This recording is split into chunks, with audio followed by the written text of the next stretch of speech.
Good evening to you, dear companion of quiet hours. Might I, with all the civility due from one of my station, request a small favor?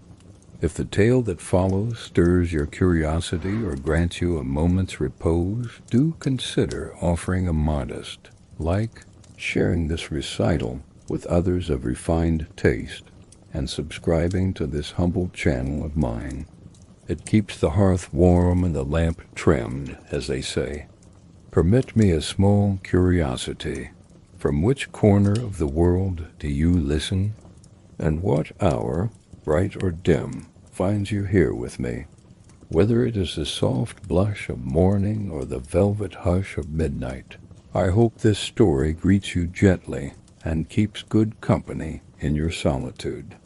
I shall read this account slowly, with the care of one who remembers the weight of a well-turned phrase and the virtue of stillness. Do settle in perhaps with a cup of tea, or if the hour permits, a measured pour of brandy. Shall we then set the tale in motion?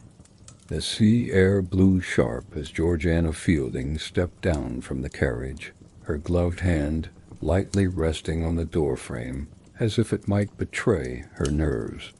Beside her, 8-year-old Frankie adjusted the buttons on his borrowed jacket, his face aglow with the wonder of chandeliers glimpsed through the arched windows of the grand ballroom. Georgie smoothed the skirt of her pale gray gown stitched by her own hand, thread by thread in the hours between dawn and exhaustion. It wasn't fashionable, but it fit, and she had pressed it until it shone. Her hat, wide-brimmed and slightly too plain, cast a modest shadow across her face. "Mama," Frankie whispered, his voice reverent, "it looks like a palace." She smiled, though it didn't reach her eyes. "It's just a house dressed up for the occasion." The house in question belonged to the Carruthers family, Isadora's new in-laws, whose wealth came from Pacific Rail and whose name, Georgie suspected, was more valuable than anything they actually did. The scent of rosewater and cigars floated on the breeze. She adjusted Frankie's collar, murmuring instructions. "Speak when spoken to. Use your napkin. No second desserts unless offered." They walked the flagstone path toward the reception tent, where light spilled like champagne. The footman barely glanced at their names before gesturing them toward the rear tables. Table 7 sat near the service entrance, wedged between the kitchen's swinging doors and the musician's platform. Georgie tucked her skirts under her as she sat, acutely aware of every amused glance flicked her way. She folded her napkin deliberately. Frankie climbed into his chair, his boots not quite touching the floor. "Do you think they'll have lemon tart?" he asked. "I imagine they will." She patted his hand. Her own hands were rough from dishwater and thread, the kind of detail that fine gloves could not hide. The laughter from table 1 floated like perfume, thin, elegant, unkind. Georgie saw her mother, Judith, in emerald satin, perched beside the groom's father. Not a single glance in Georgie's direction. Isadora, radiant in white satin and pearls, moved from table to table like a duchess greeting her court. When she reached table 7, she hesitated. Her smile turned brittle. "You made it," Isadora said. "How nice." Her eyes flicked to Frankie. "And so grown." Georgie inclined her head. "Congratulations, Isadora." Isadora didn't reply. She turned with a rustle of skirts, her perfume trailing after her like a command to forget she had ever stood there. Dinner passed in a blur of silver forks and hollow conversation. Frankie murmured polite thank yous. Georgie tried not to flinch every time her name rose, a phantom on someone's lips. The best man rose first, sharing forgettable jokes about the groom's collegiate exploits. The guests laughed politely.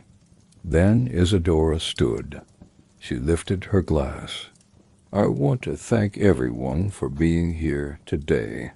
I'm the happiest woman alive, blessed beyond words. The room hushed. She turned her smile toward table 7. And of course I must thank my half-sister Georgiana, a tireless example of resilience. She's shown us that even life's mistakes can be managed. Gracefully, even. I mean, who among us could raise a child alone and still find time to attend a wedding? Laughter, stifled at first, then emboldened. Judith chuckled behind her hand. Someone murmured, "That's Isadora for you." Frankie looked up. "Mama?" Georgie could not answer. Her face remained still, but her fingers clenched her napkin so tightly the fabric twisted like rope. "And let us not forget," Isadora added, "that though her dance card remains empty, Georgie is proof that a woman's worth is not entirely measured by companionship." More laughter, cold, crisp, like breaking glass. Georgie stood. Her knees barely moved when the chair beside the head table scraped backward. Jonathan Heeltall composed the very image of noble reserve rose. He did not look at his bride. He reached for the microphone, hand steady. "Pardon me," he said, voice even, "but I feel compelled to say something." The crowd shifted. A murmur swept through the tent. Jonathan's gaze found Georgie. Not pitying, not apologetic, just fixed, grounded. "Today, I was told, is about family, tradition, celebration, but I find myself wondering what sort of family turns another member into entertainment. What kind of celebration humiliates a guest who arrived with grace and leaves with ashes?" A hush. "I've known Georgiana Fielding only briefly, but I know strength when I see it.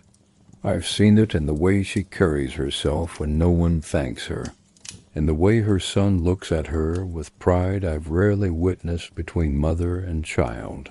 That's real. That's honorable." He turned finally to Isadora. "You spoke of mistakes. If raising a child with dignity is a mistake, then I wonder what we are celebrating at all." No one moved. Judith's mouth opened, but no words emerged. Isadora's cheeks flushed the color of overripe plums. Someone dropped a fork. Jonathan stepped away from the microphone. "I'm sorry," he said, but not to his bride. "Some things cannot go unchallenged." He looked once more at Georgie. "Forgive me, Miss Fielding, if I've spoken out of turn." And then he walked out of the reception. Georgie did not follow immediately. She knelt to Frankie's level. "We're going home now." Frankie nodded solemnly, then slipped his hand into hers. They walked past silent tables, past frozen smiles and spilled champagne. No one dared speak, not now. As they passed Judith, Georgie paused. She didn't speak. She didn't need to. Her silence said everything. Outside, the air was cool, honest. Frankie looked up at her. "You didn't cry."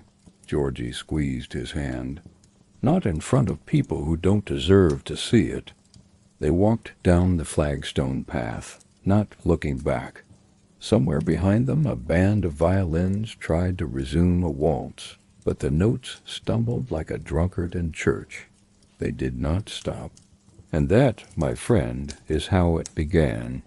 The end of a wedding, and the start of a story no one planned to tell. The morning after the wedding came too early, as Sunday mornings often do when your name has made the rounds through parlors and prayer groups. Georgie stood at the stove in her modest kitchen, the walls thin enough to hear the neighbor's rooster greeting the sun like it had something to prove.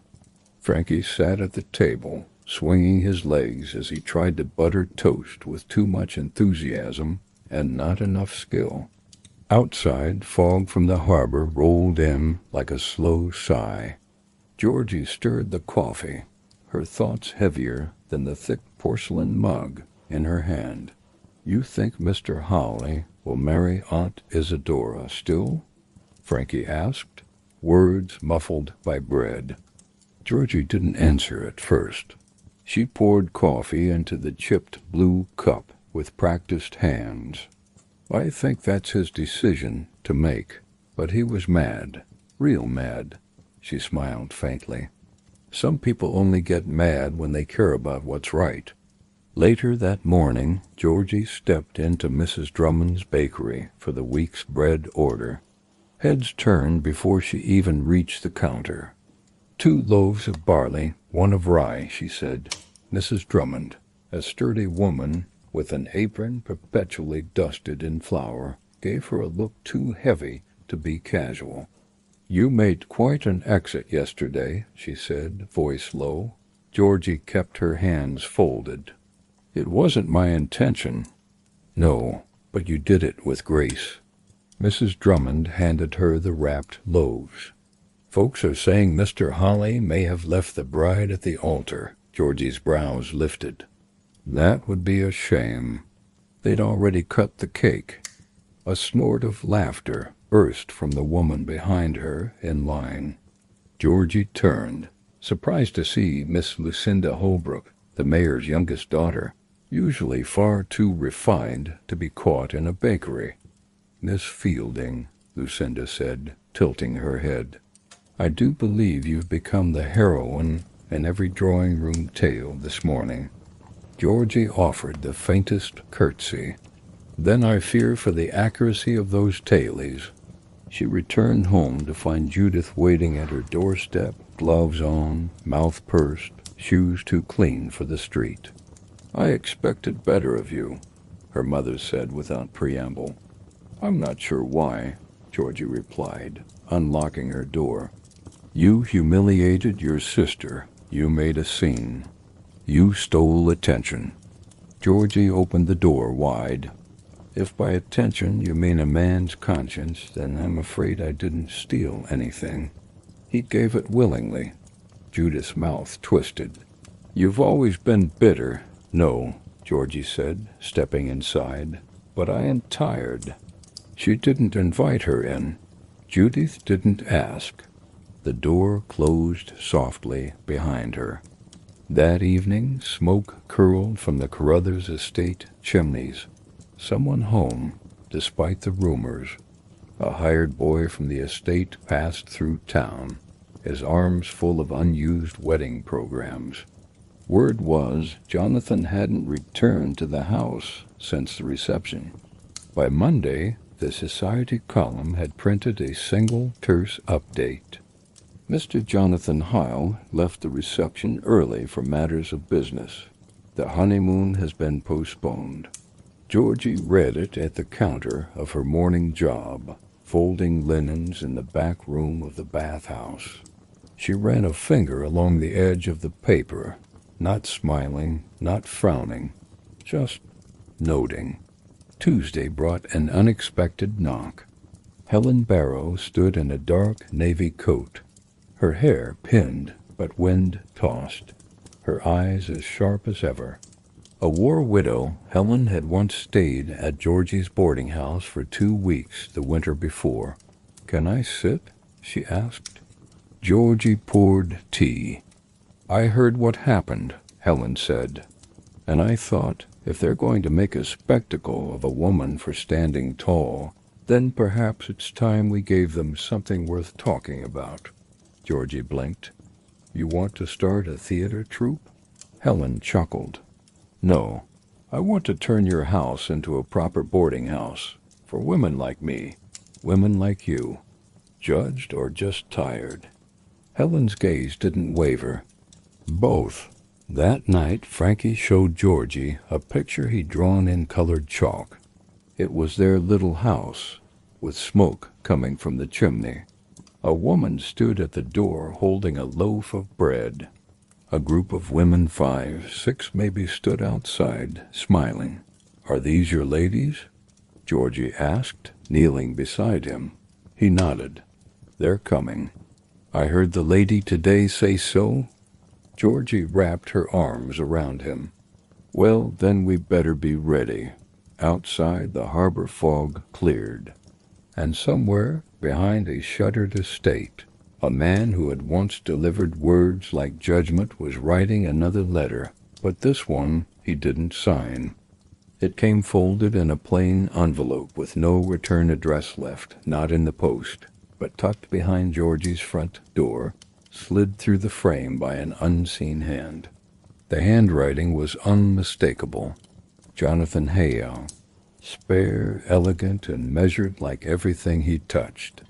She opened it at the kitchen table while Frankie colored beside her. There was no salutation, no date. Just 6 lines, written in ink the color of dusk. "If the offer still stands, meet me at the brick house off Kestrel Hill. Noon, Thursday. Bring no one but your sense of judgment." She read it twice, then folded it into her apron. "You okay, Mama?" Frankie asked, not looking up. "Yes, love," she said, though her voice cracked faintly. "Just reading a surprise." Kestrel Hill stood beyond the town proper. A slow incline, topped with wind-battered eucalyptus and the scent of iron-rich earth. The brick house was old, once stately, now forgotten. Its paint flaked like dead bark. Its windows bore the film of long disuse. Jonathan was already there.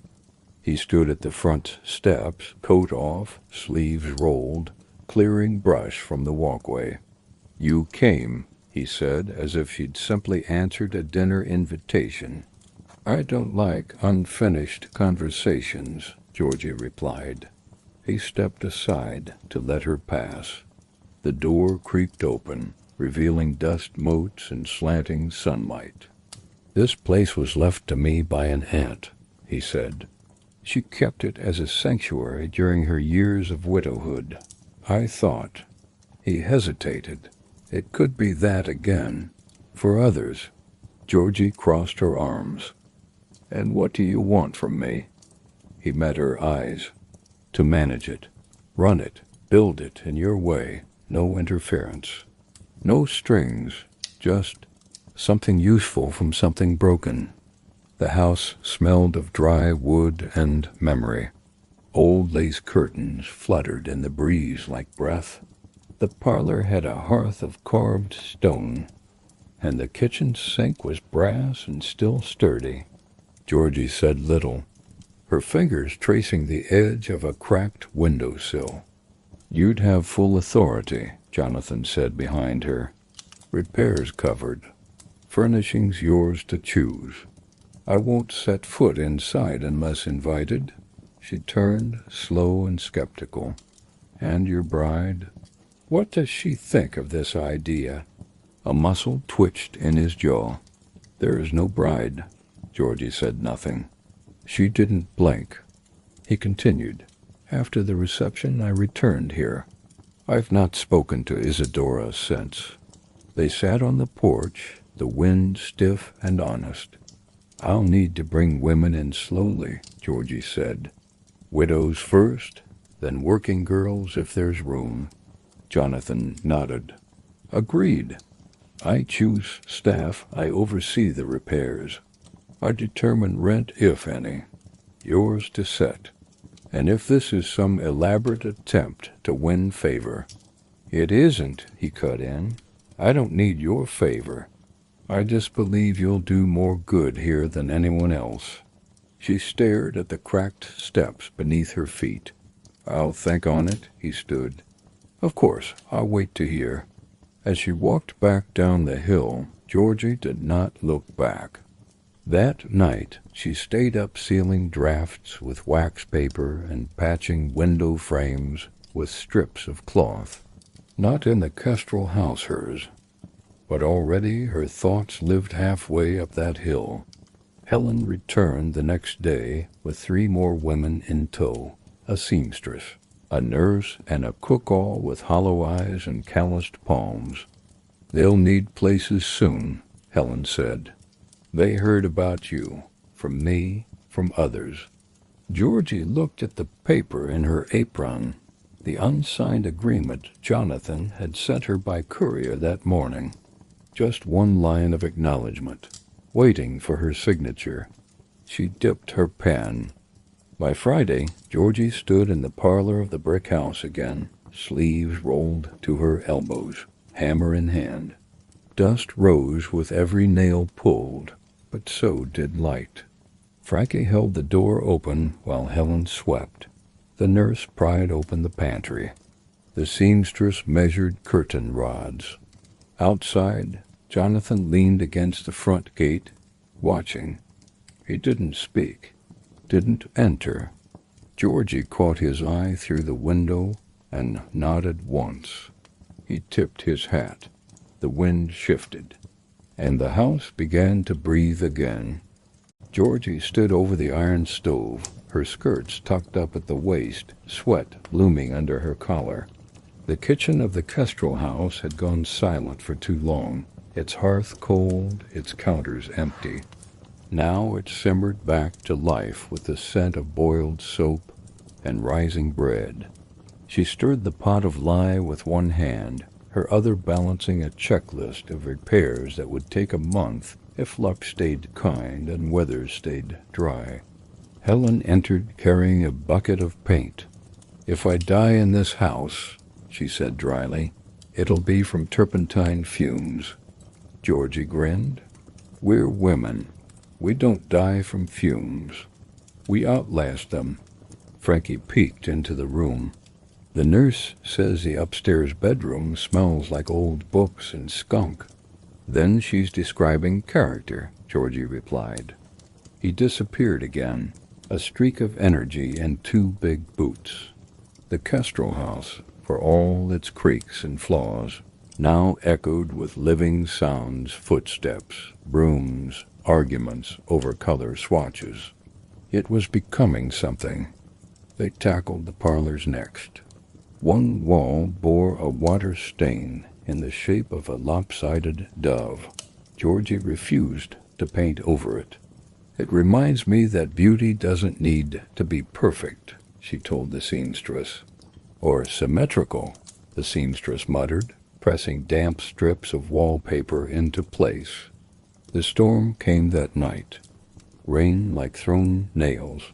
The roof leaked over the pantry and sent Helen shouting from the basement like a soaked banshee. Georgie lit 3 lamps and placed pots beneath the worst drips. They laughed anyway, wet, tired, and vaguely triumphant. By morning, the whole house smelled of damp wood and lemon oil. On Wednesday, a wagon arrived. No driver waited. Only a note attached to the largest crate for the front room. "You'll know how to place it. J.H. inside the crate was a bookcase, solid oak, carved, weathered, and beneath it a matching writing desk." Georgie said nothing, but her hands moved reverently over the grain. She placed the desk near the east window. Light fell across it in clean lines. That night she wrote names into a ledger. Women applying, women arriving, names she'd refused to memorize before. Now she etched them like scripture. Judith appeared 2 days later. The gate creaked open, her parasol held like a weapon. "This is where you live now?" she asked, lip curled. "I work here," Georgie corrected. Judith surveyed the grounds. "You've become quite the spectacle." "I'm not a spectacle. I'm a steward." "You think decency lives in dust and peeling paint?" "I think decency lives where it's built," Georgie replied, not unkindly. "You'd know that if you'd ever built anything that didn't come with an invitation." Judith did not stay long. Her parasol snapped shut. like a judgment. Friday evening brought a strange peace. Supper was served on the front steps, bowls of soup, hunks of brown bread. Stories passed like salt. Helen spoke of her late husband. The nurse told a ghost story about the war hospital. Georgie said little. She just watched the light fade from the windows and listened. Frankie curled against her side. "When will the rooms be full?" he asked. "Soon," she said. "Sooner than we think." Just before night fell, Georgie stepped into the front yard to shake dust from a rug. A figure approached at the crest of the hill. Jonathan, coat slung over one shoulder, boots dusty, a hesitation in his gait. He stopped at the gate. "I said I wouldn't come uninvited." She leaned on the railing. "And yet here you are." He didn't smile. "I've been watching the lights at night. From the bluff, I thought they'd go dark." "They didn't," she said. "They won't." He touched the gate latch but didn't open it. "Good." Then, with a small bow, he turned and left. Georgie watched him go, heart steady, until he vanished into the trees. Inside, the women laughed around the supper table. The house pulsed warm. And somewhere inside her, Georgie allowed a single thought. This might matter more than I imagined. The parlor smelled of linseed and chamomile. Sunlight angled through clean windows, casting golden bars across the floor where two of the new boarders sat mending pillowcases. Georgie moved among them with a tray of teacups, her posture calm, but her nerves twitching just beneath the skin. There were now 7 women living in the Kestrel house, 7 names in the ledger, 7 lives interwoven like fabric scraps into something new. Some whispered still. Some laughed too loud to cover their ache, but they stayed. That was what mattered. Helen sat at the head of the parlor table, hands stained with varnish.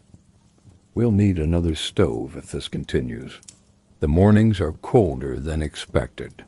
"I've written to a smith in town," Georgie said. "He owes me a favor." Frankie emerged from the back hallway holding a list. "We're out of eggs, Mama." "Then we'll make do," she said, taking the paper. "We always do." Mrs. Lillian Cartwright arrived unannounced, as women of influence often do.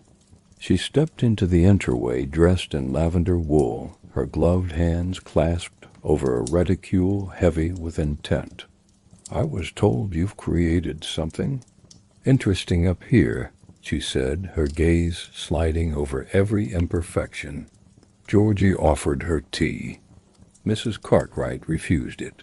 "I'm not here socially. I'm writing a column on post-war reconstruction, particularly the women left behind." "And you'd like to paint us as what? Tragedy? Triumph?" "Resilience," the woman said, smiling like it was her favorite word. Helen appeared then, streaked with dust, and holding a hammer. "If you're looking for a quote, try this. We're not relics. We're reinforcements." Mrs. Cartwright blinked, then wrote it down. That evening, Georgie overheard voices behind the pantry stairwell. 2 of the new boarders were whispering. "Did you know she used to be a seamstress?"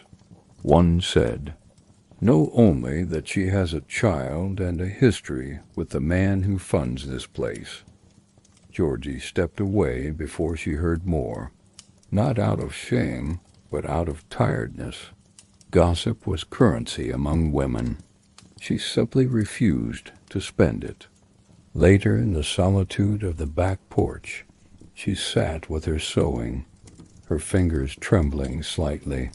She thought of Jonathan, of his distance, of the silence that now stretched between his visits like a taut string. That night she found a folded note tucked between the pages of the ledger. It bore no name, just ink like wind against parchment. Sometimes distance is not disinterest. Sometimes it's reverence. Georgie didn't need to ask who had written it. She pressed the note between 2 pages and kept working. 2 days later, Jonathan appeared just as supper was being served. The women fell silent. He removed his hat at the threshold and waited. Georgie met him there. "You should eat," she said, unsure why the words felt so loaded. He nodded and followed her to the table. The meal passed in quiet tension, as eyes glanced and voices stilled. Afterward he asked for a word in private. They stood in the parlor. "I owe you an apology," he said. "For what?" "For stepping back. For watching instead of acting. I thought distance might allow you freedom, but maybe it only made room for doubt." She studied him. "I've had to learn how to live in silence, Jonathan. Yours doesn't scare me. It only lingers." Their conversation was interrupted by a crash from the hallway. A teacup shattered on the floor. One of the women, Agnes, had fallen. A flash of red marked the hem of her sleeve. Georgie rushed forward. "Agnes, what happened?" I tripped," she said, breathless. But Georgie saw it, the bruises beneath her collar, the handprint on her wrist. She turned slowly to Jonathan. "Do you still want to fund this house?" He met her eyes. "More now than ever." And from that night onward, the Kestrel house wasn't just shelter. It was shield. It was resistance. And it was Georgie's fully. Monday brought a delivery of linens and whispers. The grocer's boy, hardly old enough to shave, mentioned in passing that Jonathan Holly had been seen at the post office with a woman not Isadora, not Georgie. By the time Georgie unpacked the sugar and coffee, the rumor had worked twice. Helen sat polishing the banister with vinegar and cloth. "You'll want to hear this before it arrives through more acidic mouths." Georgie didn't flinch. "Let me guess, he's engaged again." "Worse, he never stopped being." She set down the tin of tea. Her breath didn't hitch, it simply stopped. That afternoon, Isadora arrived, not in lace, not in pearls, in gray. She didn't knock. She stepped through the door like it was hers, casting off her gloves and looking around as if assessing a battlefield. "I heard about your little sanctuary," she said, eyes sharp. "I thought I'd see the miracle myself." Georgie didn't offer tea. "If you're here for Jonathan, he isn't." Isadora smirked. "You think I want him? He left me, darling. At a wedding. That stain doesn't wash off." "Neither does cruelty," Georgie replied, folding a dish towel. Isadora's mouth tightened. "He was mine first." Georgie stepped closer. "And I was never competing." That was the last word between them. It arrived folded in layers, addressed in unfamiliar script. Georgie opened it in the privacy of her quarters. "My name is Elizabeth Caldwell. I was once betrothed to Mr. Hall. I thought you might like to know the truth." The letter detailed an engagement, a scandal hushed, and a servant girl dismissed with coin and shame. It didn't paint Jonathan as cruel, only cowardly. A man who walked away instead of fighting. Georgie read it twice. Then she set it in the hearth and struck a match. Some truths didn't deserve oxygen. Jonathan returned at dusk. He brought a set of books for the parlor, and a quiet hope in his eyes. Georgie met him by the garden gate, arms crossed. "You lied," she said. "I omitted," he replied. "Which is a polite man's word for cowardice," he exhaled. "I thought it wouldn't matter if I proved myself here, if I showed you who I am now. You're still hiding, even now." He looked away.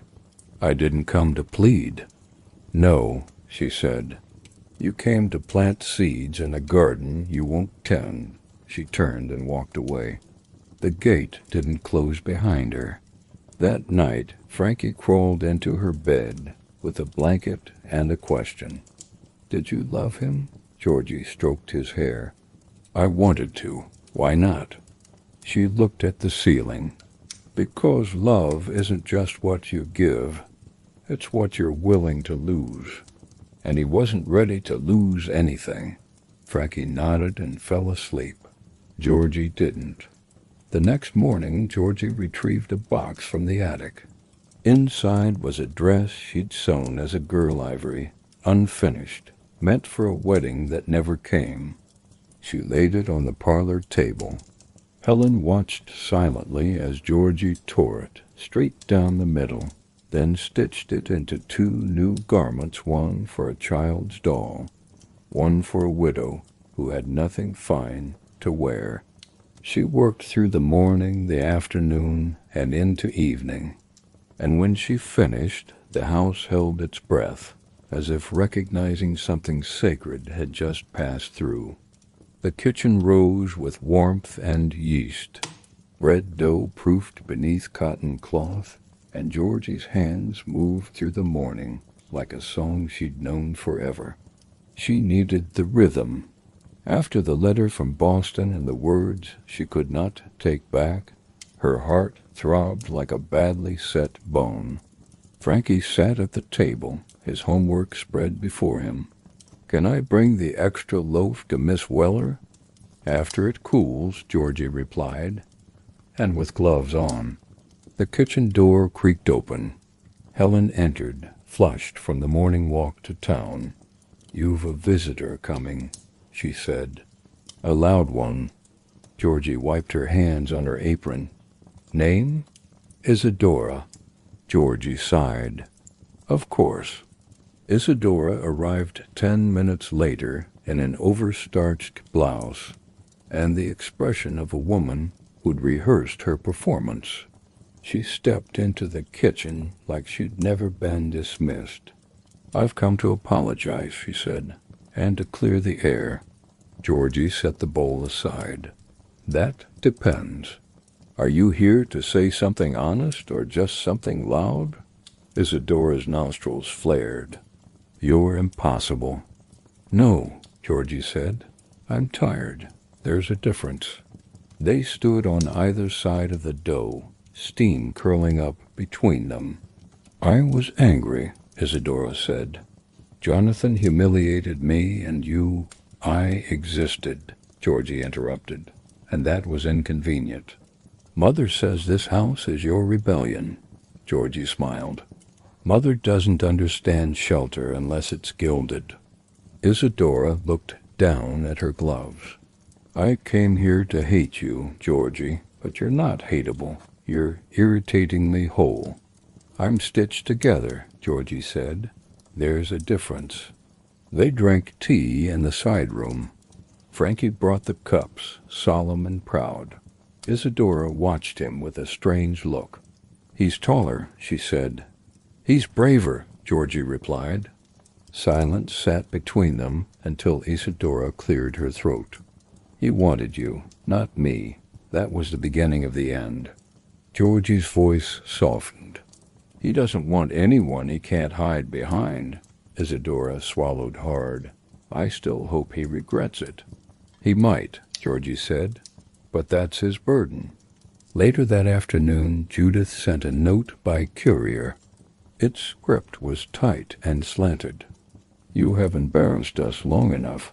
Return to the shadows where you belonged. Georgie pinned the note to the pantry door, where the women could see it. Helen read it aloud, then tore it down. We don't feed shadows, she said. We feed people. On Thursday, Georgie brought bread to the town hall. A fundraiser for war widows had been organized by other hands, but Georgie's name was whispered in every corner. Mrs. Cartwright waved her over. You've become a symbol, she said. I never wanted to be, Georgie replied. Those are the only kinds who should. As guests bit into her bread and smiled, Georgie felt a weight shift in her chest. Not gone, but relocated, made bearable. That night, long after supper, someone knocked on the kitchen door. Jonathan. He stood in the lamplight, not smiling. "I saw your bread on every plate," he said. "I didn't bake it for you," she answered. "I know," he paused, "but I still wanted to say I was wrong about hiding, about silence." Georgie leaned against the frame. "What changed?" "You didn't." They stood like that for a long moment. Then she nodded once and stepped aside. Not inside her heart, but inside the kitchen. For now it was enough. The parlor fire was low but insistent. Its glow bled over the floorboards like a confession. Georgie sat in the rocking chair, hemming a sleeve by lamplight. Across from her, Jonathan poured whiskey into 2 chipped glasses, the only ones not claimed by the boarders. "You sure you want to be here tonight?" she asked without looking up. "Want is not the same as need," he replied, offering her a glass. She took it, reluctantly. "Then why are you really here?" Jonathan leaned against the mantel, his brow tense. "Because silence becomes cowardice when it stretches too long." Georgie sipped slowly. "Then speak." He did. He told her about Boston, about the girl dismissed, the shame of not speaking up, the cost of inheritance. "I was raised to protect the name first," he said. "But names don't bleed. People do." Georgie set down her glass. "So you buried your guilt under polite dinners and engagements that looked right." "Yes." "And when you met me, I remembered what truth looked like." She blinked slowly. "Then why hide?" "Because I didn't want to ruin it." She laughed dry, bitter. "Ruin what? A woman already deemed ruined by everyone else?" He flinched. "That's not how I see you." "Then you don't see me at all." The fire popped, casting sparks like punctuation. "Why come now?" she asked. "Because I'm tired of waiting for the right time. There isn't one." She looked away. "You had a chance. You had many." "I was afraid," he said. "So was I. I just kept moving anyway." Their silence stretched until the lamp guttered low. She stood and walked to the hearth, poking the coals with a steady hand. "Are you staying?" she asked, not looking back. "I'll go if you ask." "I'm not asking." "Yet." Helen passed the parlor the next morning with a tray of tea and a look that could slice marble. "He spent the night?" "In a chair," Georgie replied. "He'll need thicker skin if he's to walk your path." "He'll need more than skin," Georgie muttered. Helen nodded. "Then make sure he knows it," Jonathan offered to help repair the shed. Georgie handed him tools but said little. They worked side by side, sweat replacing words. At noon, they broke bread on the back steps. Frankie joined them, asking Jonathan about horses and hammers. "He's curious," Jonathan said. "He's watching," Georgie replied. Jonathan looked at her. "Then I'll be worth watching." That night, after the women had gone to bed and Frankie dreamed soundlessly, Georgie found Jonathan still seated at the parlor hearth. She stood in the doorway. "If you want to be here," she said, "you'll need to stop waiting to be forgiven." He looked up, wearier but somehow clearer. "Then I'll start earning it instead." Georgie stepped into the room. Not close, not yet. But this time she didn't leave. Georgie found the newspaper folded neatly on the front steps. The ink on the front page bled slightly from the morning dew, but the headline above the fold read crisp and smug. House of Unwanted Women welcomes society's scraps. She stood for a long time, staring at it without moving. Not until Helen came outside, her sleeves rolled and hands flour-dusted, did she speak. "Someone thought this was clever," Georgie said, her voice flat. Helen read over her shoulder. Her lips thinned. "Someone should think again." Georgie laid the paper on the parlor table. The house gathered around it 10 women now, and every one of them with a different past, a different fire behind her eyes. "That's what they think we are," said Agnes, folding her arms. "No," said Georgie. "That's what they hope we'll believe." Frankie tugged her sleeve. "Can I draw on it?" She smiled faintly. "Not yet." Helen cracked her knuckles. "You want to answer this or outlive it?" "Both," Georgie replied. Jonathan arrived mid-morning with a copy of the same paper tucked under his arm. "I've already read it," Georgie said before he could speak. "I've already written a response," he said, pulling a folded letter from his coat. "Submitted to every paper in the county." She took the page and read, "To the editors and the curious. If the measure of a home is the worth of its women, then let me assure you, this house stands stronger than any estate built on vanity and silence. These women are not scraps. They are the fabric." She read it twice, then folded it gently. "You didn't sign it," she noted.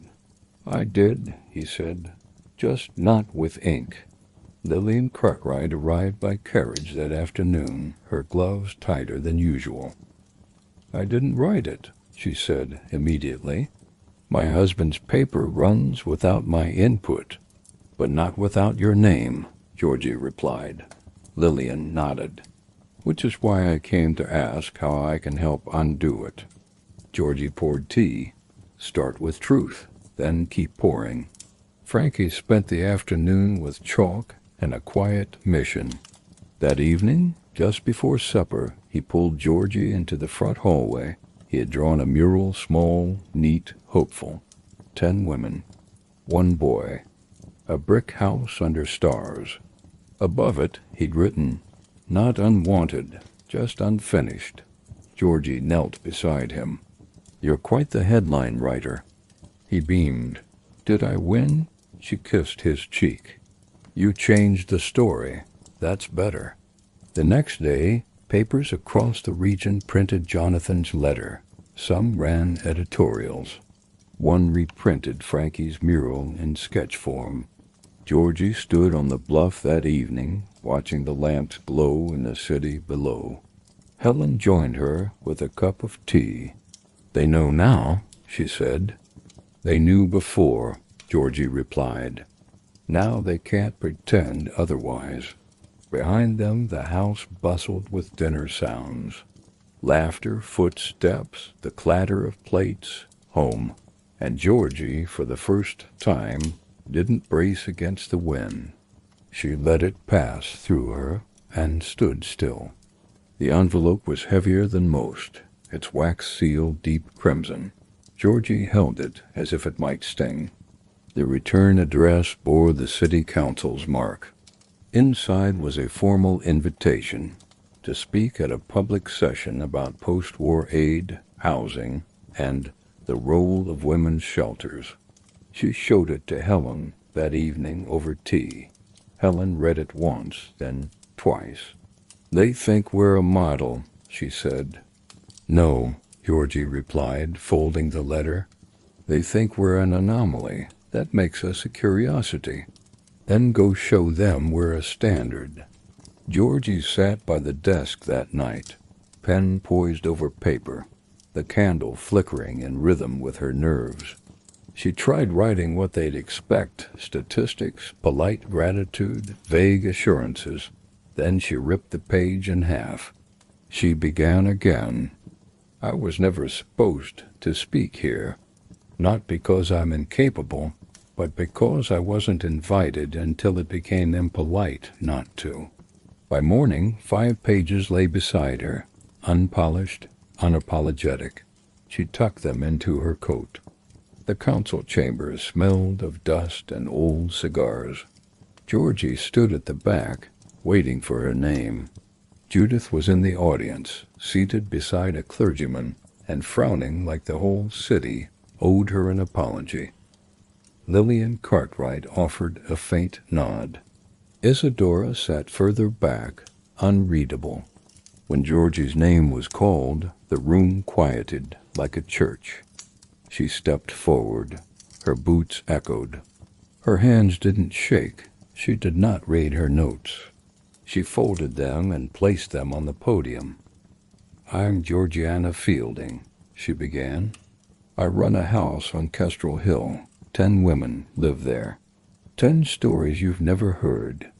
Not because they're shameful, but because no one ever bothered to ask." She spoke of lost husbands, closed doors, and the strength of women who keep walking anyway. She did not beg. She didn't smile. She ended with, "If you believe we're society's burden, I ask only that you carry what we carry for one day." "You wouldn't make it to dinner." Silence, then applause. It started with Lillian, then Helen, then the room. Judith stood and left halfway through the clapping. Isadora didn't follow.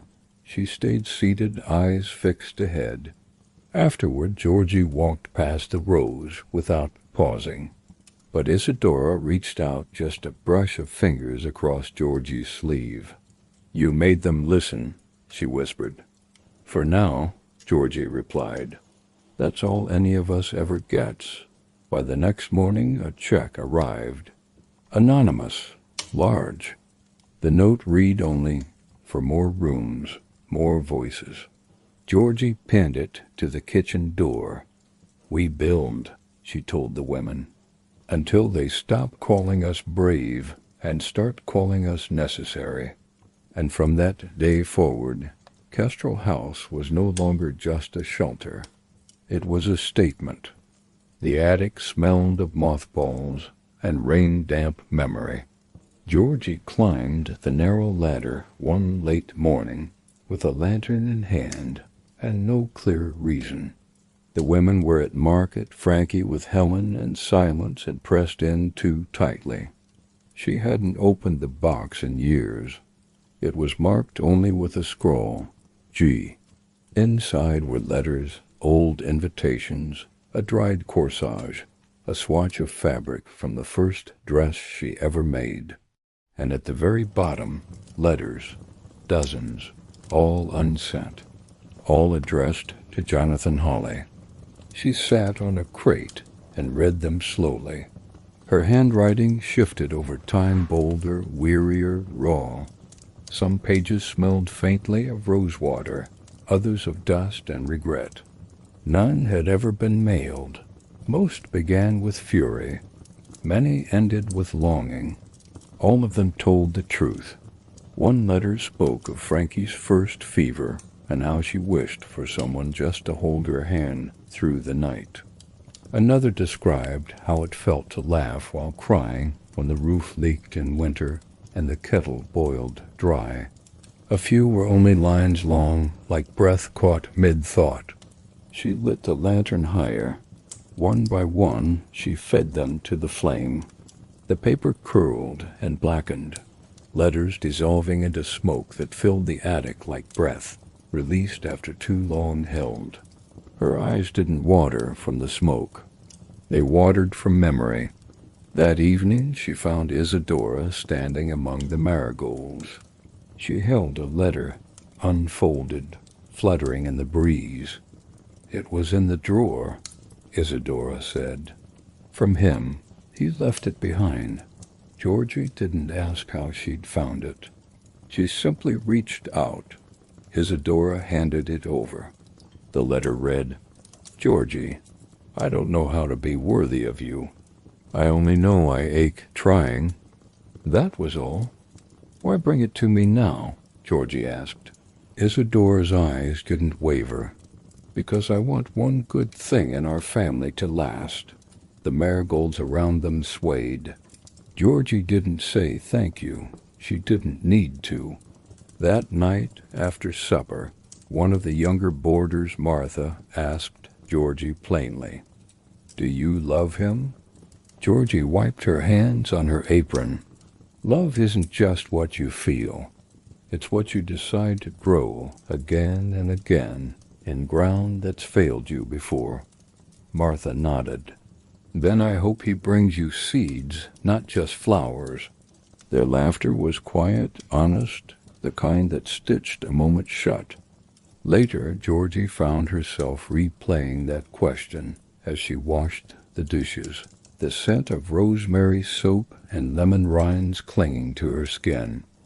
Love didn't feel like fireworks anymore. It felt like thread, taut and invisible, pulling her forward whether she liked it or not. Georgie sat at the kitchen table long past midnight. She wrote a letter not to Jonathan, but about him, about the ache, the distance, the firelight, about what it meant to raise a boy alone, build a house from dust, hold herself together while everyone else broke apart. I have grown too used to standing in doorways, waiting for footsteps I pretend I don't expect. You knock now, but you didn't then, and I haven't yet forgiven the silence. She folded the letter, then tucked it into the back of the ledger. Some things didn't need mailing, just remembering. At dawn, she dug a small hole beneath the willow behind the house. The tree was crooked, wind-bent, with bark that flaked like paint, but its roots held deep. She laid the ash of the letters inside burnt edges, curled fragments, the final piece of the girl she had been. Frankie found her there. "Is it a funeral?" "No," she said. "It's a planting." He knelt beside her, silent. Together they pressed the earth flat, and Georgie left a stone on top a small, smooth one, the kind Frankie liked to collect. She didn't say a prayer. She didn't need to. What she buried wasn't gone. It had simply become something else. That evening, a knock came at the back door. Georgie opened it to find Jonathan Coate, damp with mist, eyes shadowed. "I don't expect anything," he said. "I just hope to see you." She stood in the doorway, quiet. "You don't owe me anything," he added. "But if you ever need someone to stand beside you, not in front, not behind, I'd like to try." She didn't step back. She didn't invite him in. "Will you come in?" he asked. "No," she said gently, "but I will walk with you." And she stepped outside into the night, pulling her shawl tight, leaving the door ajar behind her, just enough to let the light spill out. They walked the perimeter of the house slowly, neither speaking. The moon glinted off the windows. When they reached the willow, Georgie paused. "This is where I buried the letters," she said. He nodded. "Then I'll bury mine here too. Whatever it takes." And in that moment, with wind in her hair and roots beneath her feet, Georgie believed not in promises, but in possibility. Georgie stood on the bluff above the harbor, shawl drawn tightly against the early chill. The fog rolled in lazy and silver, wrapping the masts of distant ships like forgotten dreams. Below, the city stirred, unaware that this day, for her, felt like something closing and something opening all at once. She had received word the night before. The council's donation had been matched by 2 other benefactors. Anonymous, but undeniable. Kestrel House could now take on 12 more residents. A second wing, a schoolroom, a doctor's room. She smiled, not for what they'd given, but for how far she'd come without ever being invited. Her breath hung like lace in the air.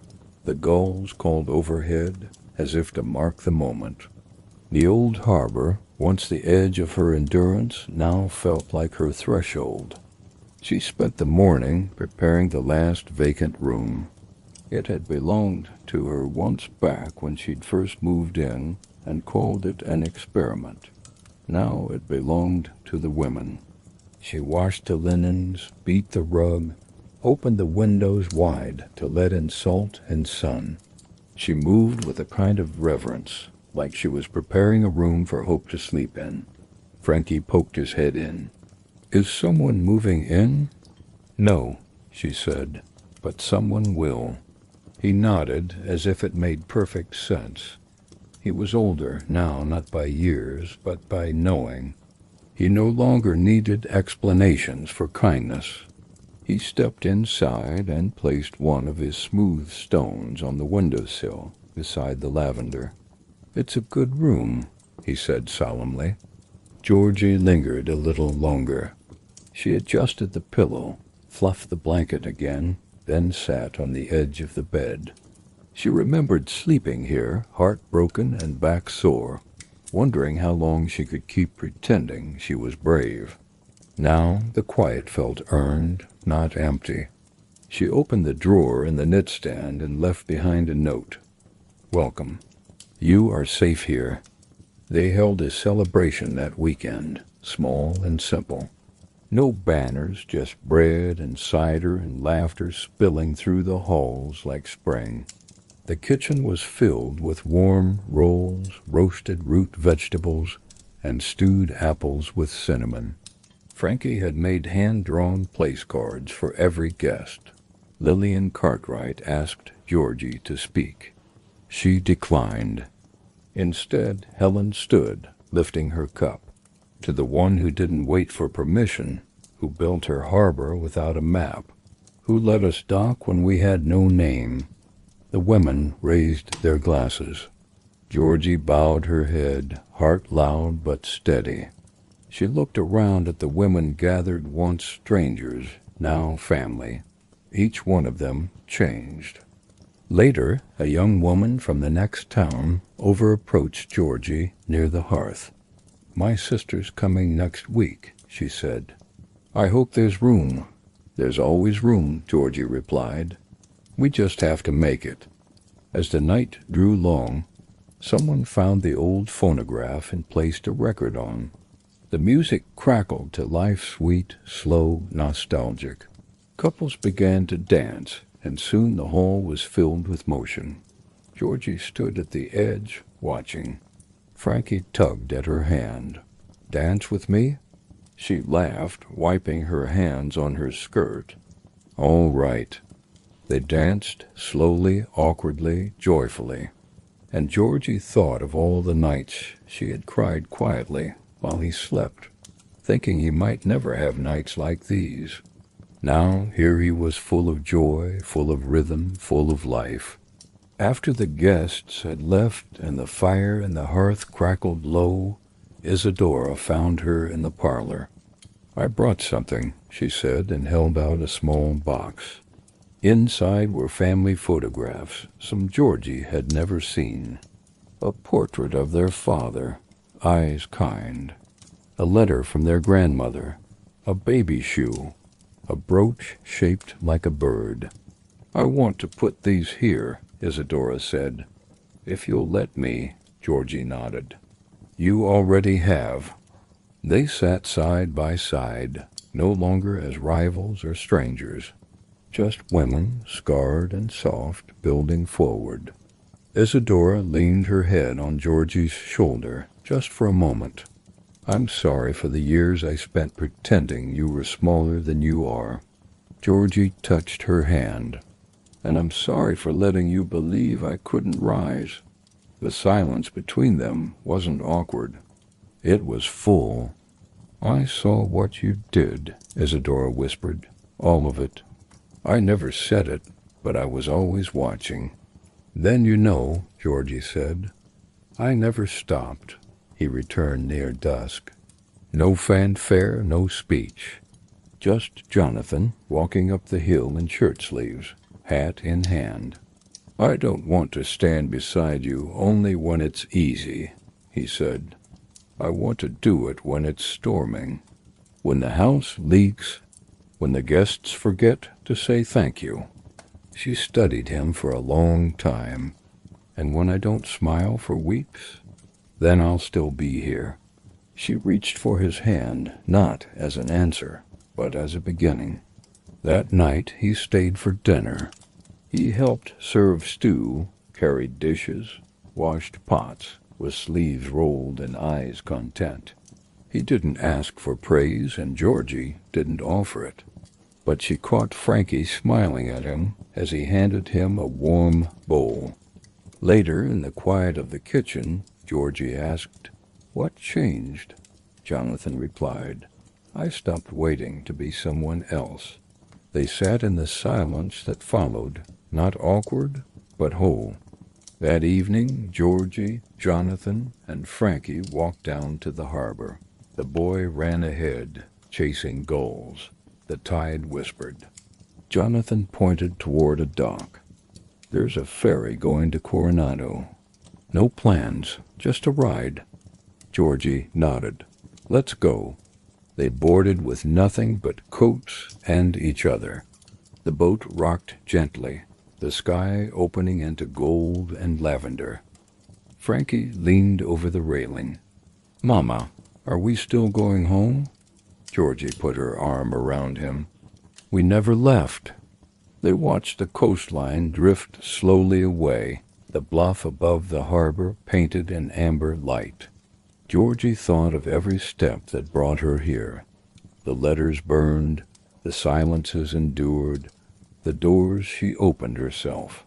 The ferry moved slow. A gull perched on the railing.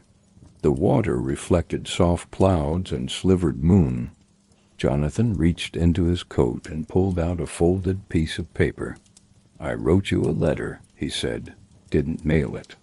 I understand the feeling." He handed it over. She didn't open it. Not yet, just tucked it into her coat. Behind them, the house still stood. It stood taller than ever. And in the harbor below, the water finally reflected her face without distortion.